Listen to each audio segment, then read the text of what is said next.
All the Money in the World is directed by Ridley Scott and stars Michelle Williams, Mark Wahlberg, and Christopher Plummer. The movie tells the story of the kidnapping of Paul Getty III in 1973 and how his mother Abigail, played by Michelle Williams, has to negotiate the release of her son while facing constant opposition from Getty's grandfather, J. Paul Getty, played by Christopher Plummer, who is the richest man in the world. This movie is very well known at the moment because of the Kevin Spacey controversy, and let's just dive right into it. Kevin Spacey was initially cast as J. Paul Getty. They had filmed all of his scenes. This movie was completely done. But 2 months before its release, allegations of sexual assault and sexual misconduct came out against Kevin Spacey, and Ridley Scott and his producers decided to completely cut out Kevin Spacey from this movie, reshoot all of his scenes with Christopher Plummer, and still keep the release date. It is a crazy task, but guess what?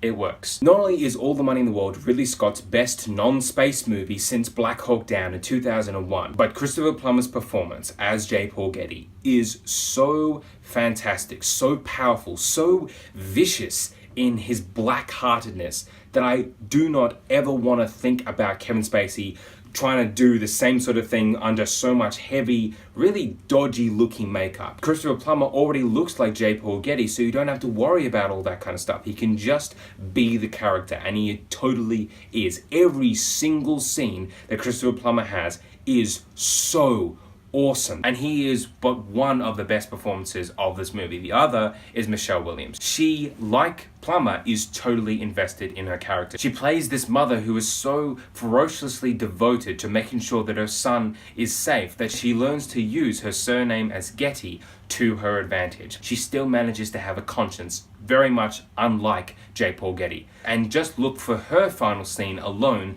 to get just a microcosm of how brilliant she is. Her emotion and her strength is so well captured in this film.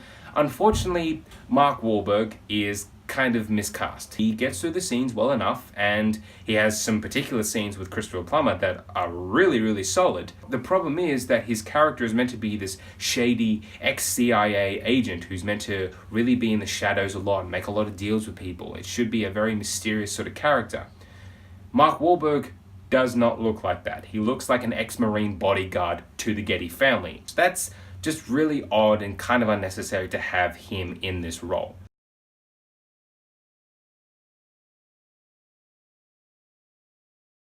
This movie is very well directed. Scott has done the impossible. He has made the seamless transition from one actor to another. There is only one particular scene that really stood out to me as something that was definitely reshot. It's a CGI face replacement scene.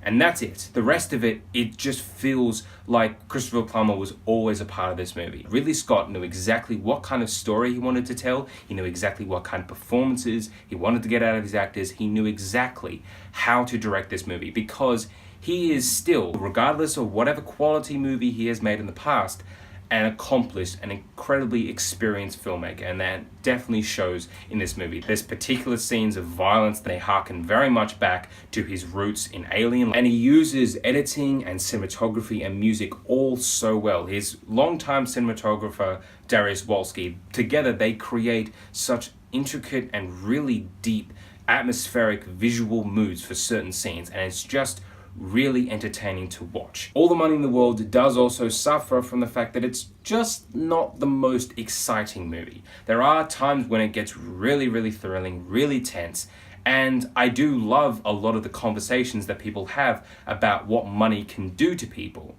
However, a lot of it is just those conversations, and between that we keep cutting back to Paul Getty III and his kidnappers, and that's the least interesting part of this movie. The whole thing is very much a dry affair. There is just not so much excitement pumping through this entire movie. It's not really all that exceptional, but those performances and the way that Scott directs this movie, the way that he puts everything together is incredibly impressive. It's not overly long, it doesn't outstay its welcome, and I would recommend going out to see All the Money in the World. So All the Money in the World, have you seen it? What did you think about this review? Please let me know in the comments below. For more Mr. Movies, click that subscribe button right there. Thanks for watching.